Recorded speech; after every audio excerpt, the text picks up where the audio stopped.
Assalomu alaykum, hurmatli tarbiyachi pedagoglar. Bugungi o'quv seminarimizning asosiy maqsadi takomillashtirilgan ilk qadam o'quv dasturining 3-nashri hamda Reggio Emilia pedagogikasi yo'nalishidagi maktabgacha ta'lim jarayonida samarali tatbiq etish bo'yicha bilim va ko'nikmalarini yanada mustahkamlashdir.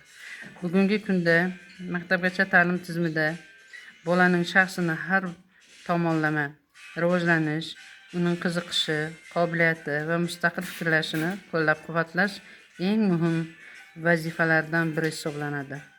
Shu sababli yangi dastur pedagogikadan zamonaviy yondashuvlarni amaliyotga tatbiq etishni, bolalar uchun rivojlantiruvchi ta'lim muhitini yaratishni talab etadi. Bugungi seminar davomida nazariy bilimlar bilan bir qatorda amaliy mashg'ulot, guruhlar, ishlanmalar va qiziqarli o'yinlar orqali o'z tajribamizni boyitamiz. Barchangizga bugungi seminarda faol ishtirok etishingizga, yangidan g'oyalar bilan boyitishingizni va olgan bilimlaringizni kundalik faoliyatingizda muvaffaqiyatli qo'llashingizni tilayman.